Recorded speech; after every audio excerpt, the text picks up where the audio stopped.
Okay, good morning to all of you, dear students. Today we will discuss a topic that is circulatory system, and other name is circulatory system is cardiovascular system. ये दोनों नाम एक ही है, एक ही system की बात होती है। अगर कार्डियोवास्कुलर सिस्टम है या सर्कुलेटरी सिस्टम है, बहुत आर से। इसके बाद हम बात करते हैं कि इसमें होता क्या है। इसमें मेनली फंक्शंस होता है आर्टरीज और वेंस का, क्योंकि हमारी पूरी बॉडी के अंदर जो ब्लड होता है वो आर्टरीज और वेंस के द्वारा कैरी किया जाता है। जो वेंस होती हैं वो डीऑक्सीजनेटेड ब्लड लेकर आती है हार्ट तक, लेकिन अगर हम बात करें कि वेंस वो होती है जो ब्लड डीऑक्सीजनेटेड हो, आइदर दैट इज डीऑक्सीजनेटेड और ऑक्सीजनेटेड, लेकिन वो हमेशा ब्लड को हार्ट की तरफ लेकर आती हैं। लेकिन जो ये आर्टरीज होती हैं, ये चाहे वो ब्लड ऑक्सीजनेटेड हो या डीऑक्सीजनेटेड हो, ये हमेशा हार्ट से दूर की तरफ उस ब्लड को लेकर जाते हैं, क्योंकि आर्टरीज जो पल्मोनरी आर्टरी है वो डीऑक्सीजनेटेड ब्लड कैरी करती है। इसलिए हमने बात की कि भाई जो आर्टरी है वो डीऑक्सीजनेटेड ब्लड भी कैरी करती है ना, और ये हमारे सर्कुलेशन का पार्ट होता है। ऐसे ही वेन्स होती है, जो पल्मोनरी वेन एक ऐसी वेन है जो प्योर या ऑक्सीजनेटेड ब्लड कैरी करती है towards from lungs towards right atrium, है ना। चलिए इसके बाद थोड़ा सा इसका इंट्रोडक्शन देखते हैं। अब इसके इंट्रोडक्शन की बात करें तो the circulatory system is made up of blood vessels that carry blood away from and towards the heart. भाई ये कह रहा है कि जो हमारा सर्कुलेटरी सिस्टम है ना वो ब्लड वेसल्स का बना हुआ है। ब्लड वेसल्स में ये उन्हीं की बात कर रहा है, आर्टरी की और वेन की। और ये क्या करती हैं भाई, that carry blood away from and towards the heart. जो अवे लेकर जाती हैं वो मैंने अभी बताया आपको आर्टरीज होती है, और जो हार्ट की तरफ लेकर ब्लड को आती है उनको वेन्स बोलते हैं। ये ब्लड जो हार्ट की तरफ आता है ये ऑक्सीजनेटेड भी हो सकता है, डीऑक्सीजनेटेड भी। अगर पल्मोनरी वेन लेकर आ रही है तो वो ब्लड ऑक्सीजनेटेड है। अगर हमारी सुपीरियर वेना केवा या इन्फीरियर वेना केवा लेकर आ रही है तो वो ब्लड हमारा डीऑक्सीजनेटेड है। ये बात हमेशा ध्यान रखें, ठीक है। ऐसे ही आर्टरीज़ की अगर हम बात करें, अगर आर्टरीज़ पूरी बॉडी में ब्लड को लेकर जा रही है तो वो ऑक्सीजनेटेड ब्लड है, लेकिन अगर पल्मोनरी आर्टरी लंग्स की तरफ ब्लड को लेकर जा रही है तो वो डीऑक्सीजनेटेड ब्लड है, ठीक है। Arteries carries blood away from the heart. ये कह रहा है कि जो आर्टरीज होती है वो हमेशा हार्ट से दूर की तरफ ब्लड लेकर जाती है। Veins carries blood back to the heart, और जो वेन्स होती है वो हार्ट की तरफ वापस ब्लड लेकर आती है। और ये ब्लड भाई ऑक्सीजनेटेड भी हो सकता है, डीऑक्सीजनेटेड भी, क्योंकि अगर राइट एटीरियम में वेन्स के द्वारा ब्लड आ रहा है तो वो डीऑक्सीजनेटेड है और उसको लेकर आता है सुपीरियर वेना केवा और इन्फीरियर वेना केवा। लेकिन अगर हमारे जो ये वेन्स हैं, अगर ये लंग्स से ब्लड लेकर आ रही है हमारे लेफ़्ट एटीरियम में, तो वो ब्लड कौन सा है, वो ब्लड कहलाता है हमारा ऑक्सीजनेटेड ब्लड, ठीक है। द सर्कुलेटरी सिस्टम कैरीज, जो सर्कुलेटरी सिस्टम होता है ये कैरी करता है oxygen, nutrients and hormones to cells and remove waste products. और ये हमारी बॉडी को भाई देता है, ऑक्सीजन देता है, न्यूट्रिएंट्स देता है जो एनर्जी देते हैं हमें, और हार्मोन्स जाते हैं सेल्स तक, कोशिकाओं तक, और ये रिमूव करने में हेल्प करता है किसको, जो वेस्ट प्रोडक्ट्स होते हैं लाइक कार्बन डाइऑक्साइड और अदर मेटाबॉलिक वेस्ट, उन सबको बाहर निकालने में हेल्प करता है। इसके बाद मैं आपको हार्ट के डायग्राम खुद से एक सिंपल सा हार्ट का डायग्राम बना रहा हूँ, इससे भी समझने की कोशिश करें। उसके बाद जो हमारा और भी डायग्राम्स है उससे भी समझेंगे, ठीक है। आज हम इस कॉन्सेप्ट को अच्छे से क्लियर करके जाएंगे। मान लीजिए ये हमारा हार्ट है, और इसमें हार्ट में ये बीच में हमारा आ गया सेप्टम, इसको नाम दे देते हैं सेप्टम का। और इसमें हमारी मेनली कितने चैम्बर्स होते हैं हार्ट में, हमने पढ़े हैं 4 चैम्बर्स होते हैं। वो किस किस प्रकार से होता है वो भी हम अभी देख लेंगे। देखिए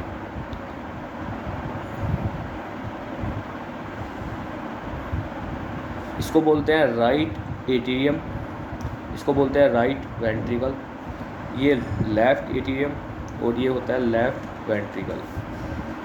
मैं एक बार इसको एटीरियम को लिख देता हूँ, ATRIUM एटीरियम, और वेंट्रिकल को लिखते हैं VENTRICLE वेंट्रिकल।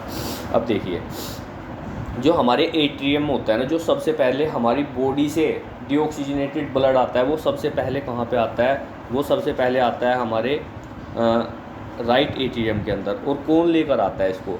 इसको लेकर आती हैं दो वेन्स, जो जिनका नाम है सुपीरियर वेना केवा और इन्फीरियर वेना केवा।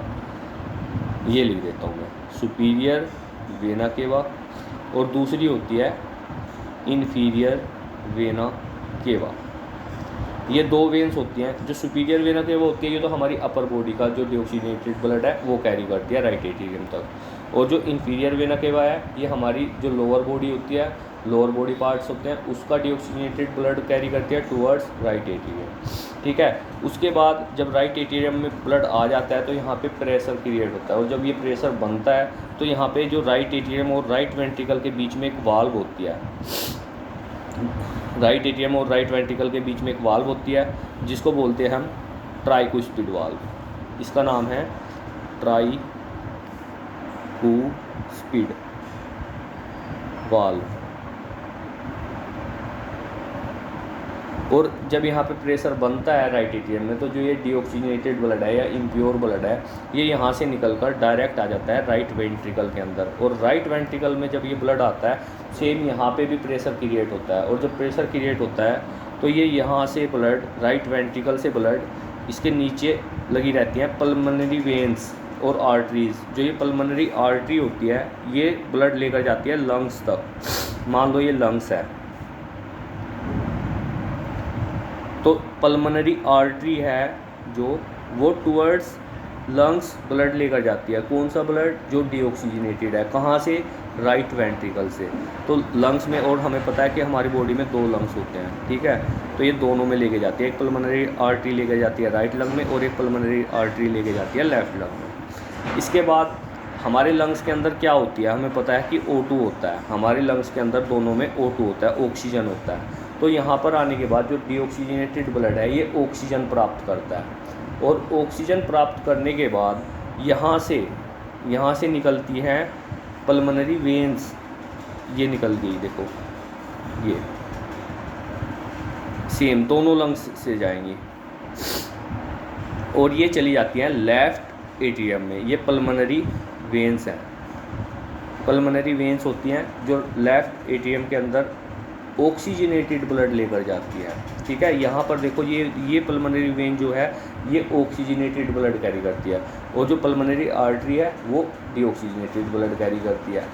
ठीक है, और ये लेकर कहाँ पे जा रही है ऑक्सीजनेटेड ब्लड? लेफ्ट एट्रियम के अंदर। इसके बाद जब लेफ्ट एट्रियम के अंदर ऑक्सीजनेटेड ब्लड आ चुका है, तो यहाँ पे लेफ्ट एट्रियम और लेफ्ट वेंट्रिकल के बीच में एक वाल्व प्रेजेंट होती है, और इस वाल्व का जो नाम होता है वो होता है बाइकुस्पिड वाल्व। इस वाल्व को बोलते हैं बाइकुस्पिड वाल्व, या फिर बोल सकते हैं इसको माइट्रल वाल्व। एक ही बात है, माइट्रल बोल दो या बाइकुस्पिड बोल दो, एक ही बात है दोनों। ठीक है, और जब ये यहाँ पे लेफ्ट एट्रियम के अंदर प्रेशर बनता है ब्लड का, तो ये वाल्व खुलती है और ब्लड पहुँच जाता है लेफ्ट वेंट्रिकल के अंदर। और लेफ्ट वेंट्रिकल के अंदर भी जब सेम प्रेशर क्रिएट होता है, तो यहाँ पे एओर्टिक वाल्व होती है, और एओर्टिक वाल्व इस जो ब्लड को, ब्लू कलर से मैं दिखाता हूँ आपको, इस ब्लड को एओर्टा तक लेकर जाती है। ये कौन लेके जा रही है? एओर्टा तक, एओर्टिक वाल्व। और एओर्टा को ही हिंदी में हम लोग बोलते हैं महाधमनी। और एओर्टा क्या काम करता है? एओर्टा हमारी पूरी बॉडी में ब्लड को सप्लाई करता है। एओर्टा ब्लड देता है आर्टरीज़ को, है ना। मैं एक बार, अगर आपके ये समझ आ गया, आप स्क्रीनशॉट ले सकते हो, इसके बाद मैं आगे की बात बताऊंगा। देखो, जो एओर्टा है, एओर्टा होती है महाधमनी, इसको हम हिंदी में बोलते हैं महाधमनी। मैं देख लेना एक बार, हिंदी में ऐसे ही लिखा जाता है क्या। एओर्टा के बाद जो ब्लड होता है वो जाता है आर्टरीज़ में। और कौन सा ब्लड जा रहा है? ये ऑक्सीजनेटेड ब्लड है ना, आर्टरीज़। आर्टरीज से ब्लड जाता है आर्टियोल्स में, आर्टियोल्स से कैपिलरीज में, यहीं पे एक्सचेंज ऑफ गैसेस भी होती है ना। और कैपिलरीज से वेन्यूल्स में, और वेन्यूल्स से वेन्स में। और वेंस क्या करती है, हमारी पूरी बॉडी का जो डीऑक्सीजनेटेड ब्लड होता है वो राइट एट्रियम में लेकर जाती है by the help of superior and inferior vena cava. और अगर आपसे पूछा जाए सुपीरियर और इंफीरियर वेना केवा में से कौन सी वेन बड़ी है, तो आपका आंसर होगा inferior vena cava. Inferior vena cava बड़ी है इन दोनों में से, ठीक है। ये सीक्वेंस भी आप लोग याद रखें, ये भी कई बार पूछी जाती है। अओर्टा ब्लड देता है आर्टरीज को, आर्टरीज आर्टियोल्स, फिर कैपिलरीज, फिर वेन्यूल्स, फिर वेन्स। ओके, चलिए अगर आपके यहाँ तक बात समझ में आ गई है तो थोड़ा सा और आगे बढ़ते हैं, इसके बारे में और जानने की भी कोशिश करते हैं। जो हमारे हार्ट के अंदर एक होती है semi lunar valve. Semi lunar valve, ये जो सेमी लूनर वाल्व होती हैं ये टू टाइप्स की होती हैं। कौन कौन सी होती है, एक तो अओर्टा इसके अंदर आ जाती है, महाधमनी, और एक आ जाती है हमारी पल्मोनरी वाल्व। पल्मोनरी वाल्व के अंदर जो पल्मोनरी आर्टरी है और वेन है वो दोनों आ जाती हैं।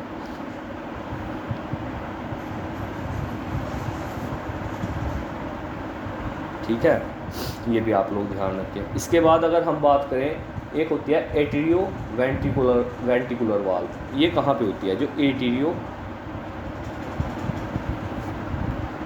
वेंट्रिकुलर वाल्व होती है, ये प्रेजेंट होती है हमारे राइट एट्रियम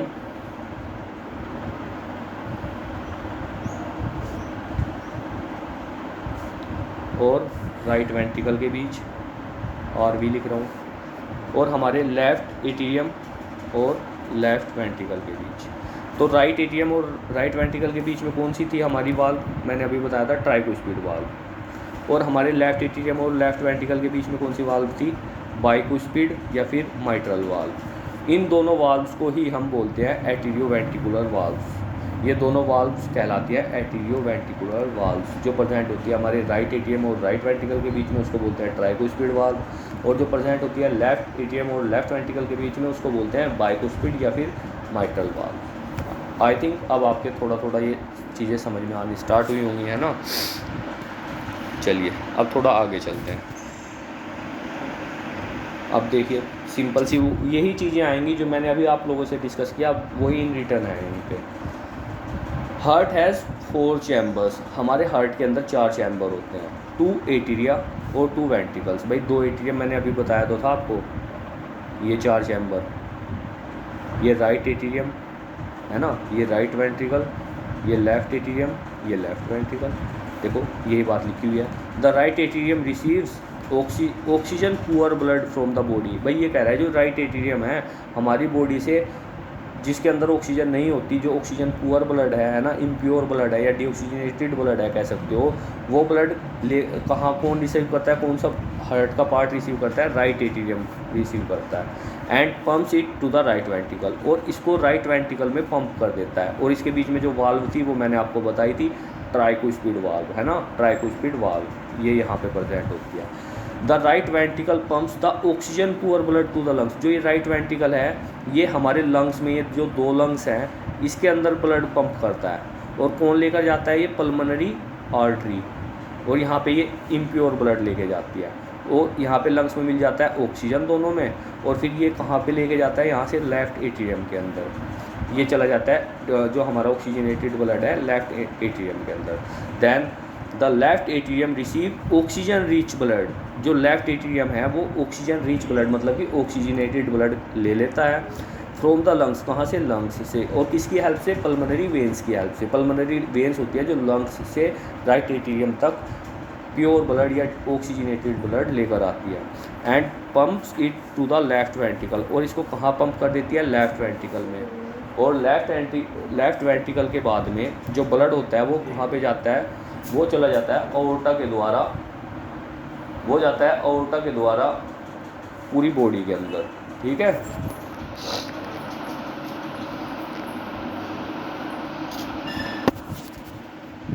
अब चलिए थोड़ा आगे बात करते हैं।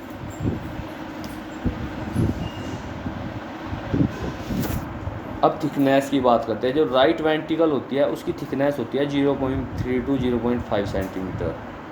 जो लेफ्ट वेंट्रिकल होती है इसकी थिकनेस होती है 1.3 to 1.5 centimetre. Divide it into 4 distinct chambers, हमारे हार्ट के 4 चैम्बर होते हैं, वो मैंने कई बार आप लोगों से डिस्कस कर लिया है। कंपोज्ड ऑफ 3 लेयर्स, हमारे हार्ट की 3 लेयर होती हैं। जो सबसे ऊपर वाली लेयर होती है ना, उसको बोलते हैं एपिकार्डियम, जो बीच में होती है उसको बोलते हैं मायोकार्डियम, और जो सबसे नीचे वाली लेयर होती है उसको बोलते हैं एंडोकार्डियम, ठीक है। और कई बार ये भी आ जाता है कि हार्ट मसल का नाम बताओ, तो मायोकार्डियम हार्ट मसल है, ठीक है। इसके बाद कंटेन्स 2 एटीरिया, लेफ्ट एंड राइट। भाई एटीरिया तो 2 ही है ना, एक लेफ्ट एटीरियम, एक लेफ्ट राइट एटीरियम, और कंटेन्स 2 वेंट्रिकल्स, लेफ्ट वेंट्रिकल और right ventricle. Contain 4 valves, aortic valve, mitral valve, tricuspid valve and pulmonary valves. ये मैंने अओर्टिक वाल्व भी बता दिया आपको, माइट्रल वाल्व वही है, बाइकोस्पिड वाल्व, बाइकोस्पिड वाल्व भी बोल सकते हो आप इसको। ट्राइकोस्पिड वाल्व कौन सी होती है? जो राइट एटीरियम और राइट वेंट्रिकल के बीच प्रेजेंट होती है। पल्मोनरी वाल्व कौन सी होती है? जो हमारे राइट वेंट्रिकल से ब्लड लंग्स तक लेकर जाती है, वो पल्मोनरी आर्टरी है। और जो लंग्स से ऑक्सीजनेटेड ब्लड हमारे लेफ्ट एट्रियम तक लेकर जाती है, वो पल्मोनरी वेन। आई थिंक ये आप लोगों को कॉन्सेप्ट क्लियर हुआ होगा यहाँ तक। चलिए अब बात आती है हमारे जो सर्कुलेशन होता है उसके बारे में। जो सबसे पहला सर्कुलेशन है वो है पल्मोनरी सर्कुलेशन। पल्मोनरी, देखो ये जो वर्ड है ना पल्मोनरी, इसी से पता चलता है कि हमारे जो लंग्स है ना उसके आसपास कुछ चीज़ें हो रही है। जो पल्मोनरी सर्कुलेशन है वो हमेशा ध्यान रखें, वो हमेशा हमारे जो राइट वेंट्रिकल है वहाँ से स्टार्ट होता है, और इस ये डीऑक्सीजनेटेड ब्लड कैरी करता है राइट वेंट्रिकल। ये हम पढ़ चुके हैं। राइट वेंट्रिकल क्या होता है भाई? ये चैम्बर है, मान लो ये सेप्टम है, तो ये राइट एट्रियम है, मैं शॉर्ट में ही दिखाऊंगा, ये राइट वेंट्रिकल है। तो ये जो राइट वेंट्रिकल है इसमें तो डीऑक्सीजनेटेड ब्लड है ना, और पल्मोनरी आर्टरी कहाँ पे लेके जा रही है? लंग्स में, यहाँ पे जाके ऑक्सीजन मिलता है इसको। तो जो सर्कुलेशन हमारा राइट वेंट्रिकल से स्टार्ट होता है और लंग्स में जाके उसे ऑक्सीजन मिलती है, फिर यहाँ से वो जाता है कहाँ पे? पल्मोनरी वेंस के द्वारा लेफ्ट एट्रियम के अंदर, ये लेफ्ट एट्रियम के अंदर, ठीक है। यही चीज़ें इसमें लिखी हुई है, देखिए। Pulmonary circulation carries deoxygenated blood away from the heart, मतलब away from the heart to the lungs, मतलब कि हार्ट से दूर जाता है लंग्स में। और भाई लंग्स में कौन लेकर जाती है? पल्मोनरी आर्टरी तो लेकर जाती है। And returns oxygenated blood back to the heart, और इससे क्या होता है? हमारे हार्ट में दोबारा से ऑक्सीजनेटेड ब्लड आता है, किसके द्वारा? पल्मोनरी वेन्स के द्वारा, हमारे दोनों लंग्स से, ठीक है। कहाँ पे आता है? लेफ्ट एट्रियम के अंदर। यही होता है हमारा पल्मोनरी सर्कुलेशन। ध्यान रखना, पल्मोनरी वर्ड आती लंग्स को याद कर लेना कि भाई लंग्स के आसपास की बात हो रही है। अब बात आती है सिस्टमैटिक सर्कुलेशन की। सिस्टमैटिक सर्कुलेशन होता क्या है भाई?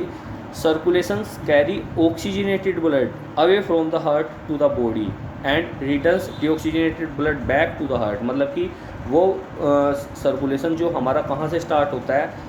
हमारा राइट वेंट्रिकल से स्टार्ट होता है, फिर ओर्टा में जाता है, ओर्टा से आर्टरीज में जाता है, आर्टरीज से कैपिलरीज में जाता है, कैपिलरीज से वेन्यूल्स में जाता है, वेन्यूल से वेन्स में जाता है। और फिर वेन्स 2 प्रकार की होती हैं, सुपीरियर वेना केवा और इन्फीरियर वेना केवा, और ये दोनों की दोनों हमारे राइट एट्रियम के अंदर डीऑक्सीजनेटेड ब्लड लेकर आती है। यहाँ तक चलता है हमारा सिस्टमैटिक सर्कुलेशन, ठीक है जी। ये हो गया आपका सिस्टमैटिक सर्कुलेशन।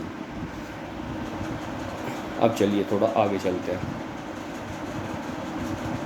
कुछ फैक्ट्स भी होते हैं हार्ट के बारे में, वो भी देख लीजिए।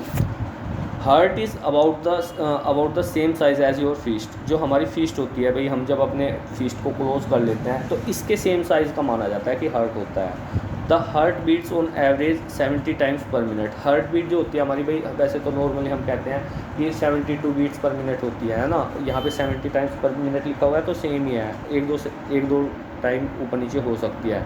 और एक और है, जो एथलीट्स होते हैं उनमें जो नॉर्मल रेस्टिंग हार्ट रेट होती है वो as compare to normal persons वो बहुत कम होती है ना, क्योंकि उनके जो हार्ट का साइज़ होता है वो बढ़ चुका होता है। कार्डियक आउटपुट भी उनका as compare to normal persons ज़्यादा होता है। इसके बाद कार्डियक आउटपुट और हार्ट रेट की भी बात करेंगे, है ना। स्ट्रोक वॉल्यूम हार्ट रेट क्या होता है, एक बार ये पढ़ लेते हैं। हार्ट बीट्स ऑन एवरेज, ये हो गया। फिर 1 आवर में 4200 बीट्स होती हैं, और पर डे के हिसाब से 1 लाख बीट्स होती हैं। और बीट्स पर ईयर, एक ईयर में 365 मिलियंस बीट्स होती है, और एक ईयर में डेज भी नहीं होते हैं। और अगर हम बात करें कि 30 billions beats in an average life time of 80 years, अगर कोई 80 साल तक जी रहा है तो वो अपनी लाइफ में 30 बिलियंस बीट करता है, मतलब उसका दिल 30 बिलियंस बार अप्रोक्सीमेट धड़कता है। अप्रोक्सीमेट बात हो रही है ये। An adult heart pumps 7500 litres of blood daily. भाई जो एडल्ट होते हैं ना, उनका हार्ट जो होता है एक दिन में 7500 लीटर ब्लड पंप कर देता है। अब इसके बाद मैं आपसे बात कर रहा था कि आपको बताऊंगा कि कार्डियक आउटपुट और स्ट्रोक वॉल्यूम होता क्या है। देखो, अगर हम बात करें स्ट्रोक वॉल्यूम की,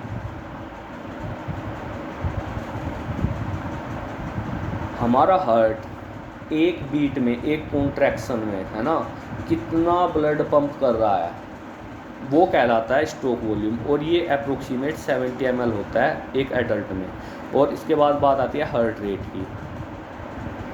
हार्ट रेट क्या होती है भाई? पर मिनट, एक मिनट में हमारा हार्ट कितनी बार हार्ट बीट कर रहा है, धड़क रहा है। तो ये एक मिनट में अप्रोक्सीमेट 72 टाइम्स होता है। और अगर हम इन दोनों की मल्टीप्लाई कर दें, स्ट्रोक वॉल्यूम और हार्ट रेट की, तो हमारा आ जाता है कार्डियक आउटपुट। और ये कार्डियक आउटपुट क्या होता है कि भाई एक मिनट में हमारा हार्ट कितना ब्लड पंप कर रहा है। तो अगर हम स्ट्रोक वॉल्यूम और हार्ट रेट की मल्टीप्लाई करें तो हमें मिलेगा 5040 ml, है ना। तो हमारा जो हार्ट होता है अप्रोक्सीमेट एक मिनट के अंदर 5 लीटर ब्लड पंप कर देता है।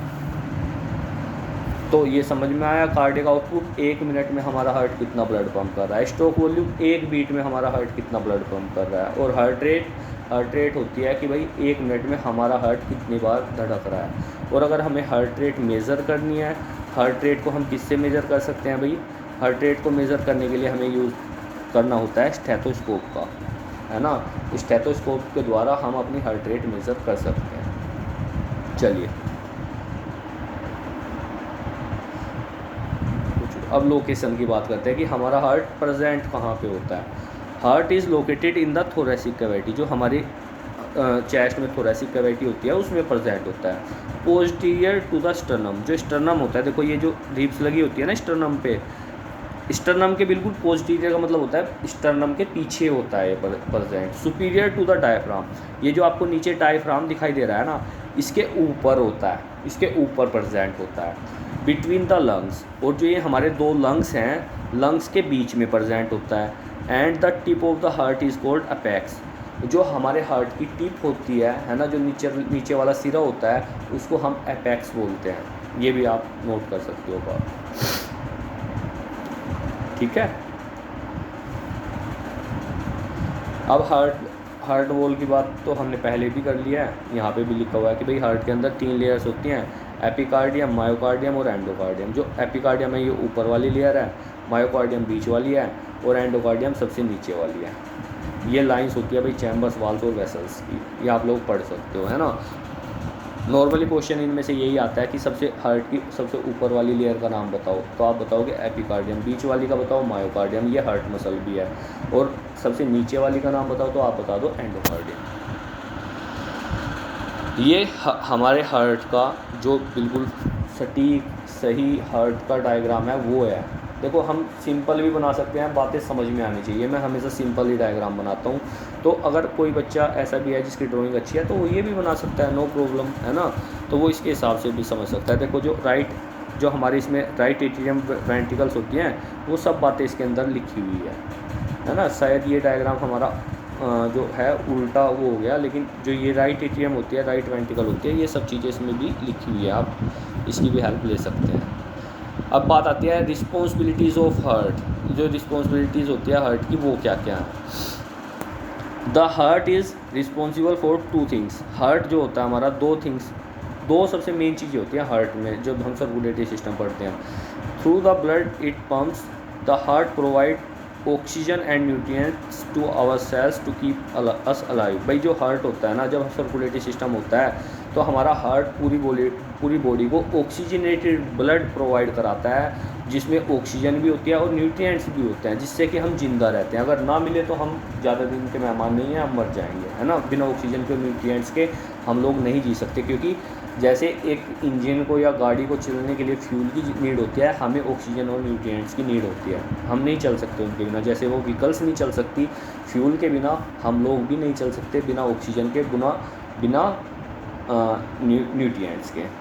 It also carries away waste from these active cells to special organs.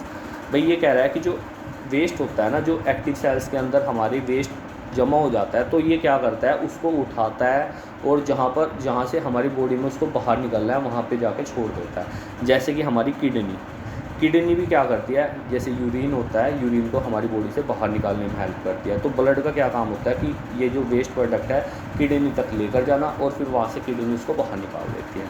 That rid them from our bodies, जो क्या करती है हमारी बॉडी से उसको बाहर निकालती है। ये कुछ था सर्कुलेटरी सिस्टम के बारे में। और भी बहुत सारी चीज़ें हैं इसके बारे में, वो हम नेक्स्ट वीडियोज़ में लेके आएंगे, है ना, कि क्या कुछ होता है क्या कुछ नहीं होता। अब इसके बारे में एक और सबसे मेन चीज़ आती है जो हमारे मोस्टली क्वेश्चन पेपर्स में पूछा जाता है कि मैक्सिमम हार्ट रेट क्या होता है। मैक्सिमम हार्ट रेट, अगर हमें मैक्सिमम हार्ट रेट निकालनी है ना, तो हमें ज़्यादा कुछ नहीं करना, 220 माइनस एज कर देना है, तो हमारी जो मैक्सिमम हार्ट रेट होती है वो निकल जाती है। मान लो किसी व्यक्ति की एज 35 ईयर्स है, तो और हमसे पूछा जाता है कि बताओ उसकी मैक्सिमम हार्ट रेट कितनी है, तो कुछ नहीं करना, 220 माइनस 35 कर दो, तो क्या आंसर आएगा आपका, आई थिंक आएगा आपका 185, है ना। तो ये जो 185 आ रहा है यही आपकी मैक्सिमम हार्ट रेट है। और भी हमें अभी हमारा जो कार्डियक साइकिल है, ये सब चीज़ें हैं, बहुत सारी चीज़ें हैं जो सर्कुलेटरी सिस्टम में बची हुई है, जिसकी बातें हम नेक्स्ट वीडियोस में करेंगे कि क्या कुछ होना चाहिए क्या कुछ नहीं होना चाहिए, और उसके बाद हम इससे रिलेटेड MCQs भी करेंगे। तो यहीं पे हम इस वीडियो को समाप्त करते हैं। Thank you for watching my video.